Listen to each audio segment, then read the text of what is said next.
Assalamualaikum warahmatullahi wabarakatuh. Jumpa lagi bersama saya Adi di channel Ngulik Sejarah. Dan pada video kali ini saya akan kembali lagi membacakan suatu kisah misteri. Kali ini berjudul tentang sebuah kisah tragis rumah budak pesugihan. Cerita kali ini ditulis oleh Manavila. Nantinya kalian juga bisa mengunjungi thread beliau secara langsung ya teman-teman. Yuk daripada kita lama-lama, daripada kita penasaran bagaimana ceritanya, mari kita langsung saja menuju ke ceritanya. Perhatikan baik-baik karena ceritanya akan segera saya mulai.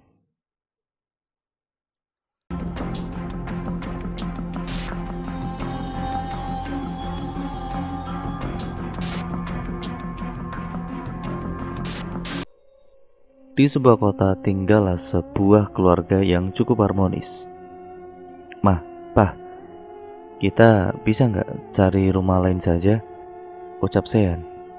Nggak bisa nak, udah lunas rumahnya dan sedikit lagi renovasinya selesai. Kalian persiapkan diri kalian saja, ucap Maya. Riko, ayah Sean dan juga Dion hanya dia membaca bukunya. Ma, tapi Sean bilang itu bahaya, ucap Dion. Bahaya apa? Banyak setan maksud kamu? Hari ini masih percaya begituan? Ucap dingin ayah mereka. Sean dan juga Dion pergi ke kamar mereka masing-masing. Hari kepindahan tiba. Sean dan juga Dion sudah mengemas barang-barang mereka. Ini saatnya, ucap Sean sambil menghela nafas. Sean dan juga keluarga sudah sampai di rumah tersebut. Jika dilihat dari luar, rumahnya tidak terlalu buruk dan rumah itu mempunyai taman yang sangat indah dan juga bagus. Tapi Sean tetap saja tidak nyaman saat berada di kawasan rumah itu. Halo, selamat datang. Saya Karjo, panggil saja Pak D, ucap seorang lelaki tua dengan usia 57 tahunan. Halo Pak, saya Riko. Bapak penjaga rumah ini kan? Ucap Riko. Iya, saya penjaga rumah ini. Jika ada sesuatu panggil saya saja ya Pak, Bu. Rumah saya tepat di belakang rumah ini, ucap Pak D sambil melenggang pergi. Ayo masuk, bawa barang-barangnya, ucap Riko kepada keluarga menyuruh masuk. Namun tidak bagi Sean. Sean terus menatap aneh pada Pak D itu. Ia merasakan ada hal yang aneh dan yang disembunyikan oleh Pak D itu. Hei, ayo masuk, malah melamun, ucap Dion yang mengagetkan Sean. Kalian pilih mau kamarnya di bawah atau di atas? Mama sama Papa pilih kamar yang utama, ucap Maya. Sean yang mana aja asal nyaman, ucap Sean. Dion kamarnya sebelah Sean mah, ucap Dion. Kamar yang ditempati Sean ini cukup nyaman dengan jendela menghadap balkon yang bagus. Kamarnya pun dapat banyak sinar matahari. Jadi terang, tidak perlu lagi lampu jika di siang hari, dan banyak udara segar masuk jika jendelanya dibuka. Jendela itu lumayan besar, hampir seluruh tembok dipenuhi jendela. Jadi bisa dibilang pintu bisa juga jendela. Sean menata kamarnya sangat apik dan juga rapi. Kemudian Sean pergi melihat sekitar rumahnya dari balkon kamarnya. Terlihat banyak rumah yang mengisi perumahan itu. Banyak juga anak kecil yang sedang bermain di jalanan dan banyak warga yang sedang mengobrol juga berkumpul. Ya mungkin ini tujuan orang tuanya mereka, agar Sean tidak kesepian dan bisa berbaur dengan tetangga. Karena sejauh ini Sean dan juga saat di rumahnya dulu itu, ia kurang baik dalam berbaur dengan tetangganya. Mata Sean tertuju pada Pak D yang sedang memotong rumput di taman. Sean melihatnya dan kemudian memantaunya dari atas. Tapi Pak D hanya melirik Sean dengan tatapan mistisnya. Sean makin heran dengan Pak D penjaga rumahnya itu. Sore hari Sean berencana untuk keluar rumah dan berjalan-jalan di sekitaran rumah. Karena di sore hari banyak warga yang beraktivitas di sekitaran perumahan. Ya ini bukan perumahan elit atau yang dinaungi perusahaan, tapi perumahan biasa. Sean berjalan di sore hari mengelilingi sekitar perumahan itu. Dilihatnya anak-anak yang penuh dengan tawa sedang bermain. Sean pergi ke taman di pemukiman itu, dan di taman itu lebih ramai lagi, banyak yang beraktivitas. Halo, aku Sean, orang baru di sini.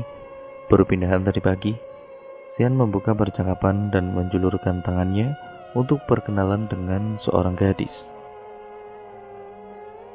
Halo, aku Meli. Oh, pindahan dari mana? Ucap Meli. Dari kota padat kemacetan, banyak polusi dan keras. Kita berteman ya, Ibu Sean. Baiklah, hati-hati di rumahmu itu. Jangan sesekali ada yang masuk ke ruang bawah tanah, bahaya.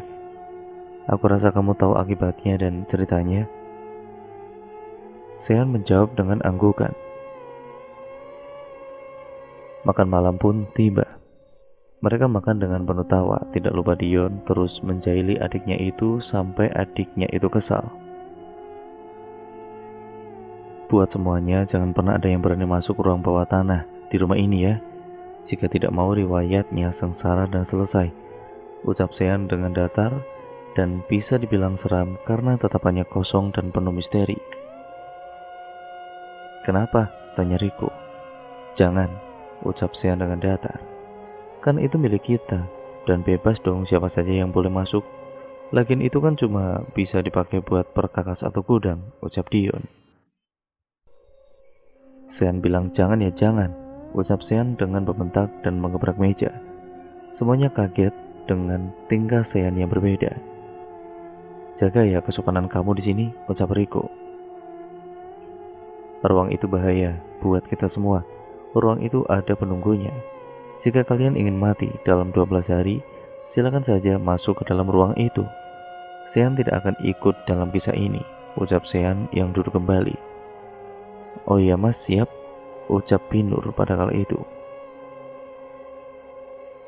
Binur satu-satunya pekerja di keluarga mereka yang merespon baik apa yang dikatakan Sean, dan dia juga sejujurnya bisa melihat apa yang dilihat oleh Sean. Sean kemudian melanjutkan makan dan melihat Pak dia lewat dan terlihat dari jendela rumahnya membawa arit. Sean pikir untuk apa malam seperti ini dia membawa arit atau celurit. Bukankah siang tadi dia sudah memotong habis rumput di taman? Pukul 9 malam, Sean dan juga Binur sedang mengobrol di ruang depan. Dia sedang curhat atas kebahagiaannya mendapatkan teman baru yaitu Meli. Bi, kok Pade nggak ada di taman ya? Ucap Sean. Ya mungkin dia di rumahnya, tapi dia tadi itu bawa celurit. Sean pikir dia akan potong rumput. Tuh dia lagi bawa apa tuh? Nyeret karung, ucap Binur. Sean langsung keluar dan menyapa Pak D. Pak D malam-malam gini bawa apaan? Ucap Sean. Pak D membalasnya dengan senyuman. Ini ubi. Di rumah Pak D istri minta ubi tapi habis, jadi Pak D ambil dari kebun. Ya pikir Pak D kalau ngambil satu kan percuma, jadi ambilnya aja yang banyak. Mas Sean mau? Ucap Pak D menawarkan ubi pada Sean. Enggak Pak D, makasih buat keluarga Pak D aja, ucap Sean. Pak D pergi pulang ke rumahnya. Sean langsung masuk ke kamarnya. Ia tahu apa yang disembunyikan Pak D itu dan ia akan mencari tahu lebihnya. Namun anehnya saat mata batinnya digunakan tidak ada bayangan atau hak tentang Pak D. Hanya hantu pocong saja yang menunggu salah satu pohon di rumah itu. Pagi indah matahari pagi masuk menusuk semua celah di kamar Sean. Sean bangun dan juga langsung bergegas siap-siap berangkat sekolah. Hari ini Sean pergi sekolah diantar Pak Asep seusai kesepakatan tadi malam. Sean masuk mobilnya dan sekelebat dia melihat Pak D sedang memotong kayu dari salah satu pohon di rumah itu. Dengan tatapan yang tidak tahu artinya, Pak D melihat ke arah Sean. Sean berangkat dengan mobil sedan mewahnya. Sean ini merasa aneh dengan perilaku yang dibuat Pak D itu. Sampai singkat ceritanya, Sean pulang sekolah dijemput oleh Pak Asep karena Dion kakaknya sangat bahagia setelah Sean memutuskan hak tersebut. Dion jadi bisa setiap hari mengantarkan pulang pacarnya itu. "Sean pulang!" teriak Sean di rumah itu. Mas Sean udah pulang," ucap Bineng yang bertemu di tangga. "Iya Pi, kalau belum gak akan ada di sini dong," ucap Sean. Mas, tadi Pipi habis beresin kamar Mas. Pipi mau tanya Mas Sean, kok main sama yang beginian?" "Hah? Kok bisa sih ada di kamar Sean?" "Sean gak main begituan Pi," sangkal Sean. Sean makin heran kenapa di kamarnya ada sajen beserta dupa yang masih menyala. "Oh gitu, Pipi kira lagi main begituan buat dapat pacar," ucap Bineng dengan jahil. "Apa sih Bi?" "Enggak ya, Sean gak main ataupun gak akan ngelakuin gitu kok." "Oh ya Bi, coba periksa setiap kamar apakah ada sajen yang sama atau cuma di kamar Sean aja," ucap Sean. "Oh ya siap Den," ucap Bineng dengan gaya hormat. Sean mengganti seragam sekolahnya dengan pakaian rumahnya. Tidak berselang lama, "Mas Sean!" teriak Bineng.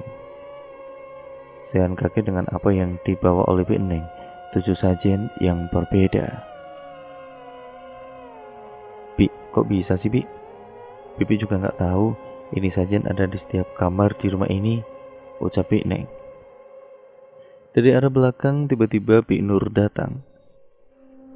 "Mas, apa ini adalah sedikit jawaban dari kekhawatiran Mas selama ini?" ucap Bi Nur. "Mungkin, tapi Sean akan menang," ucap Sean. "Memangnya semua ini ada apa?" ucap Bineng. Sajen itu tiba-tiba terbakar tanpa ada yang menyalakan api dan sajen itu terjatuh dari tangan Bineng. Bi Nur yang melihat itu langsung mengambil alat pemadam kebakaran. Api sudah padam, Sean dan juga Bi Nur juga Bineng saling bertukar pandangan. Apa arti semua ini? Malam harinya Sean merasa sedikit pusing. Ia tahan dan kemudian menahannya sampai satu gambaran muncul di benaknya. Sebuah kecelakaan terjadi, entah siapa yang mengalaminya. Sean sedang di kamar menatap layar monitor komputernya. Sean sedang mengerjakan tugas makalah dari sekolahnya. Tiba-tiba ia mendengar suara orang seperti menyeret benda. Ia memutuskan mengintipnya dari jendela. Kamar Sean di lantai 2 dan ia bisa melihat siapa saja yang ada di bawah. Sean melihat Pak D sedang membawa karung besar. Ia pikir mungkin dia kehabisan ubi lagi. Sean pun kembali ke tugasnya. Sean merasa aneh. Perasaan kemarin ubinya habis dipanen Pak D. Kenapa sudah bisa tumbuh lagi secepat ini? Pukul 10 malam, Sean yang sedang tertidur tiba-tiba terbangun karena ia mendengar suara yang keras yang datang dari luar jendelanya. Ia dekati jendela itu dan belum Sean buka gorden jendela itu, ia mendengar orang berkata, "Dia terluka dan cepat jika ingin dia selamat." Sean langsung ingat, kamarnya di lantai 2. Tidak mungkin ada orang manjat ke kamarnya hanya dengan mengatakan itu. Sean langsung keluar dari kamarnya dan pergi ke bawah untuk minum. Rumah begitu sepi, hanya lampu kuning saja yang menerangi. Akan tetapi, tetap saja gelap. Sean berjalan ke dapur, ia menuangkan air ke dalam gelas dan kemudian meneguknya. Gerbek! Suara itu berasal dari saluran ventilasi udara di rumah Sean. Sean penasaran suara apa itu. Awalnya ia pikir itu pipi atau orang tuanya tapi tidak mungkin. Ia mencoba mendekatinya. Namun belum jauh melangkah, ia dikagetkan dengan suara gelas jatuh, gelas bekas yang ia minum. Pandangannya beralih ke gelas pecah itu dan saat ia ingin membersihkannya, ia mendengar suara wanita tertawa dari saluran ventilasi itu lagi, makin keras dan jelas. Sean berpikir itu maling, tapi kenapa harus tertawa? Ia mendekati ventilasi itu dan satu tangan mendarat di pundaknya membuat Sean sedikit kaget. Ia takut Yang menepuk pundaknya itu adalah maling, namun ternyata adalah kakaknya. "Dek, lagi apa?" ucap Dion datar. "Tadi mau minum, terus tadi gelasnya pecah," ucap Sean. Tapi Sean kaget, mengapa pecahan gelasnya itu sudah tidak ada. Bahkan, jumlah gelasnya pun tidak berkurang serta posisinya sama seperti sebelum Sean baru masuk dapur. Kring, kring. Bentar kak, ada telepon," ucap Sean. Sean pun menghampiri telepon itu yang berada di ruang tengah dekat dapur. "Halo, apa ini dengan keluarga Dion Saputra Wijaya?" ucap seseorang dari seberang sana. "Iya, saya adiknya. Ada apa ya? Dan Mbak siapa?"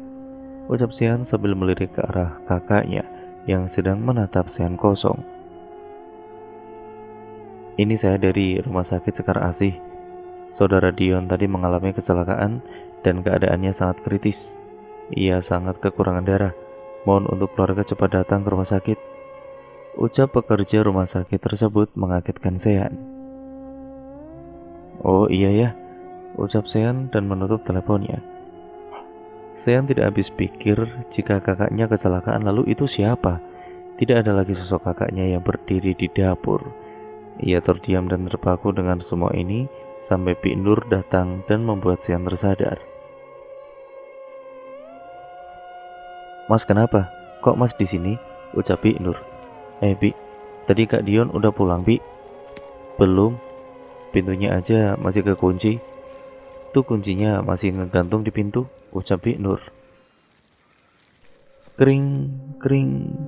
Suara telepon kembali berbunyi. "Mas Sean, buruan ke rumah sakit. Mas Dion kritis mas," ucap wanita yang ia kira itu Bi Nur, dan sosok yang tadi ia lihat itu kembali menghilang. "Iya Bi, Sean kesana," ucap Sean. Sean menutup teleponnya dan kemudian benar saja sosok tadi yang menyerupai Bi Nur itu hilang. Sean pergi ke rumah sakit dengan menaiki taksi. Saat di rumah sakit, ia lalu berlari mengambil di ruang UGD dan sudah ada keluarganya, begitupun Bi Nur, Bi Neng, dan Pak Asep. Ia makin bingung, berarti dari tadi dia sendirian di rumah. Lalu siapa itu dan siapa yang tertawa di ventilasi?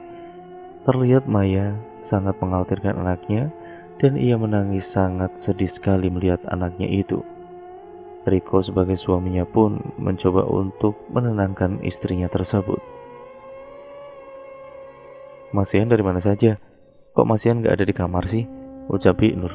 "Saya di kamar Bi, saya tidur setelah mengerjakan tugas sekolah," ucap Sean. "Tapi waktu Bibi mau bangunin kamu buat ngasih kabar ini, kamu gak ada di kamar dan kamu ninggalin kertas ini," ucap Bi Nur sambil memberikan secari kertas dengan tulisan, "Aku akan kembali, jangan khawatirkan aku. Pergilah jumpai dia yang terluka, jangan sampai dia tiada." Sean merasa tidak menulis itu, dan lagi kertas yang ditemukan Bi Nur sudah lusuh oleh kotornya tanah merah. Ia makin bingung, sebenarnya ada apa ini? Siapa yang melakukan ini kepada keluarganya? Siapapun itu, Sean akan membuatnya kesal. 2 hari sudah Dion di rumah sakit dan tepat hari ini Dion diperbolehkan pulang oleh dokter. Keadaannya sudah pulih tapi harus banyak istirahat. "Sean!" teriak Dion dari kamarnya. Sean yang mendengar itu lantas pergi ke kamar kakaknya itu. "Iya, apa kak?" ucap Sean. "Kamu apain kamar kakak ini? Apa ini? Kok ada sajian segala? Apa kamu yang bikin kakak jadi kecelakaan ya? Kamu pakai sekte ya?" ucap Dion. "Lagi," ucap Sean penasaran. Ia mendekati sajian tersebut. Ia melihat kolong rajang Dion dan ia kaget. Apa yang ia lihat adalah kepala kambing hitam. "Kak, apa semalam kakak ngerasain sesuatu yang aneh?" "Enggak ada tuh, lagian kamu ngapain?" "Iya, ini apa pakai sajian segala? Kamu mau nyantet?" ucap Dion. Ini bukan Sean yang lakuin, ada orang lain yang lakuin ini. Beberapa hari yang lalu, di setiap kamar ada sajiannya dan sajian itu dibersihkan oleh Bi Neng. Pasti dugaan Sean benar kalau rumah ini itu nggak beres, ucap Sean. Ya terus, gimana sajen ini bisa ada di kamar gue? Siapa yang naruh? Sean belum tahu, tapi Sean bakal cari tahu siapa yang lakuin ini semua, ucap Sean. Pintu kamar Dion terbuka, Bi Neng masuk dengan muka gelisah dan dingin juga pucat. Mas, ibu bunuh diri mas, ucap Bi Neng. Mama. Sean dan juga Dion kaget. Mereka langsung pergi ke kamar Maya, langsung masuk dan mencari mamanya itu.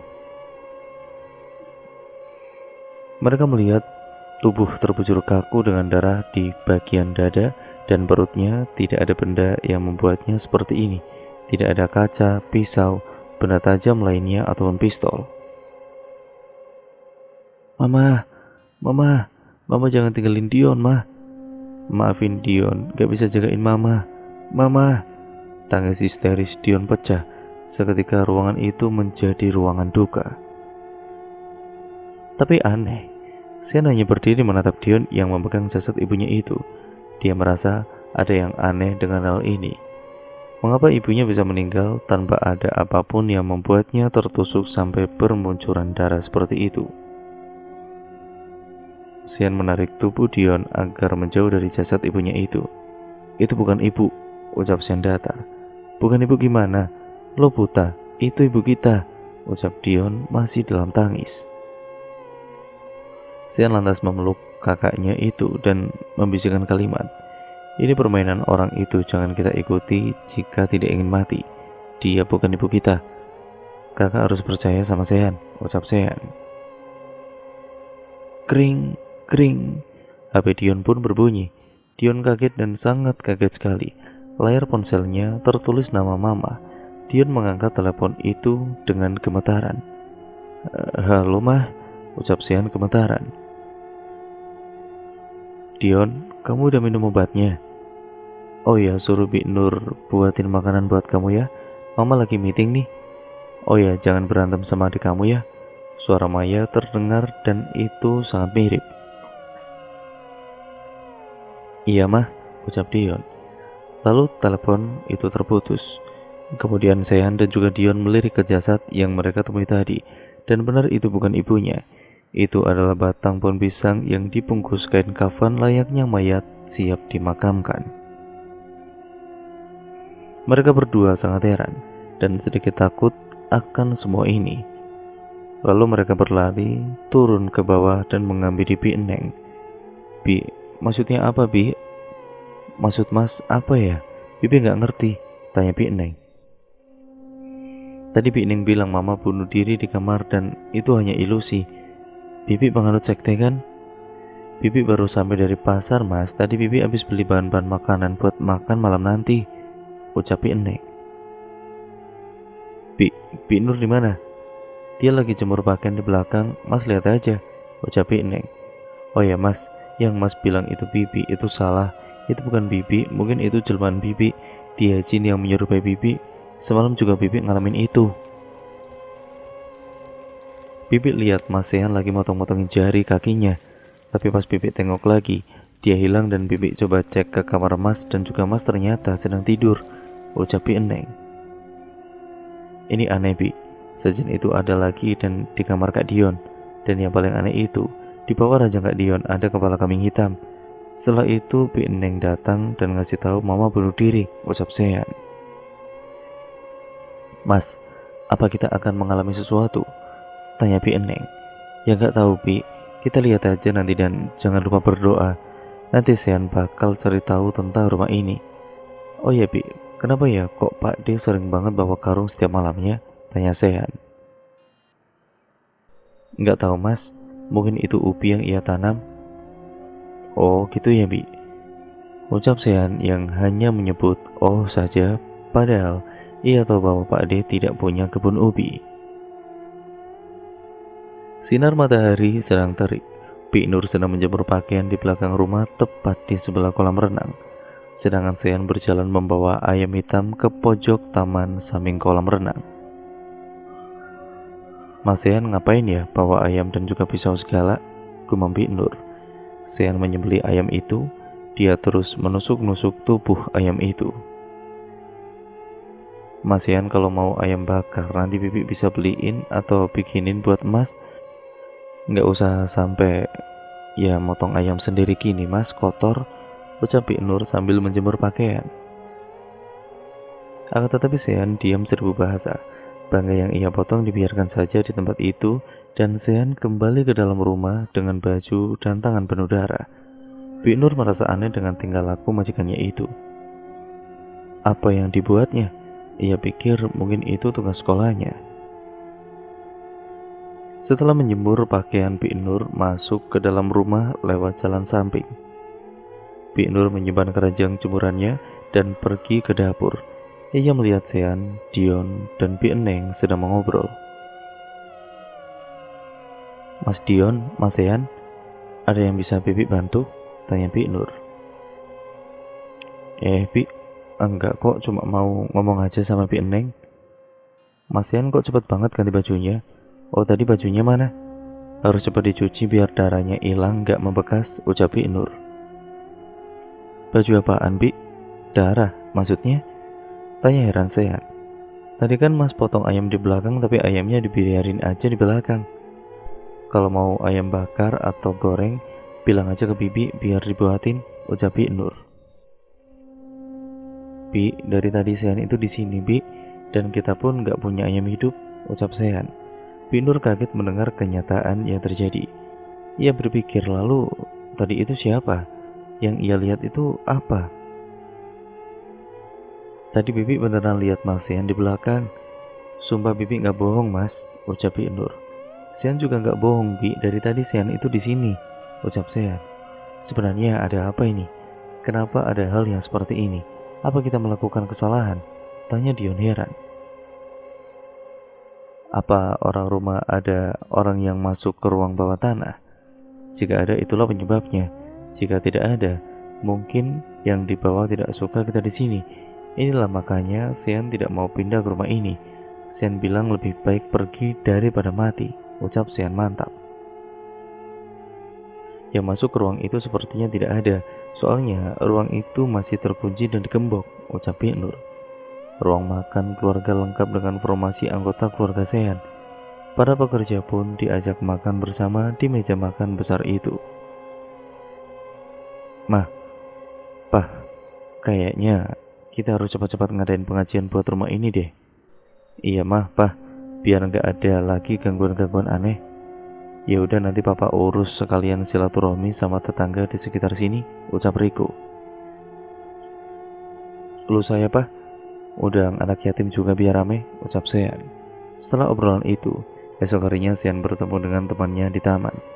Setiap aku ketemu kamu selalu sendiri, ucap Sean duduk di bangku taman. Memangnya salah kalau sendiri, ucap Meli. Ya enggak sih, ucap Sean. Gimana rumah barunya? Serem atau malah seru? Banyak gangguan-gangguan yang aneh. Hati-hati, ucap Meli datar. Kamu tahu kenapa rumah itu bisa kayak gitu? Tanya Sean. Kamu udah tahu alasan utama rumah itu kayak gitu? Tepat 2 tahun setelah rumah itu kosong, ada pengusaha batu bara yang membeli rumah itu dan ia mempunyai 5 orang anak yang tinggal bersamanya. Istrinya sudah nikah lagi dan tidak pernah sekalipun menjenguk anak-anaknya. Dan karena rumah itu berhantu, satu persatu anaknya mati dibunuh dan ada pula yang gantung diri, juga menenggelamkan dirinya di kolam renang. Ya mungkin kenapa kamu ngalamin hal itu, ya karena mereka ya mungkin tidak tenang, ucap Meli jelas. Apa mereka mau menuntut balas atau merasa tersiksa dengan ayahnya atau apa? Tanya Sean. Aku tidak tahu. Yang pasti mereka mati dengan tidak wajar. Contohnya ada satu yang tenggelam tapi tangannya ada di kamarnya. Mungkin dimutilasi atau mereka keluarga psikopat, ucap Meli. Sean mungkin bingung dengan semua ini. Apa yang akan terjadi setelah ini? Hari ini adalah hari di mana rumah baru keluarga Riko dan Maya melakukan pengajian. Semua tetangga diundang dan sekitar 350 anak yatim piatu diundang ke acara pengajian rumah itu. Mereka berharap Tidak ada lagi gangguan-gangguan yang terjadi setelah ini. Sejujurnya hanya Tuhan saja yang menghendaki semua ini dan hanya Tuhan saja yang berkuasa atas semua ini. Dan tidak ada makhluk yang bisa menandinginya. Semenjak pengajian itu dilakukan di rumah itu, tidak ada lagi hal-hal aneh yang mereka dapatkan seperti sajian yang ada di setiap kamar, hantu yang menjelma sebagai salah satu penghuni rumah.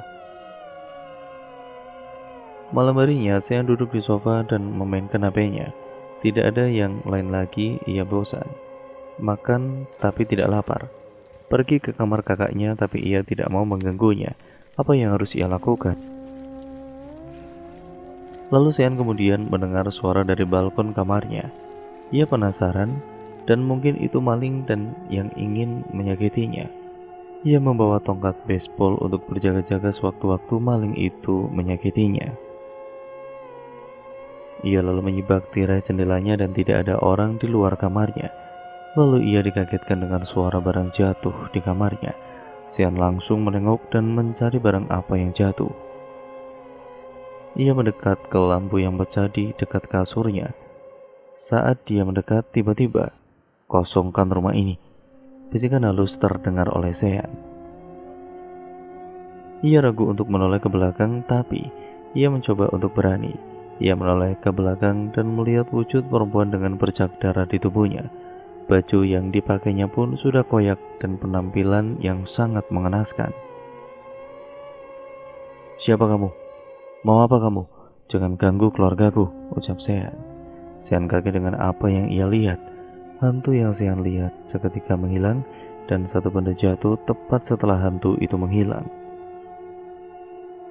Benda itu berbentuk kertas yang digulung lalu terikat oleh pita warna coklat. Kertasnya sudah lapuk.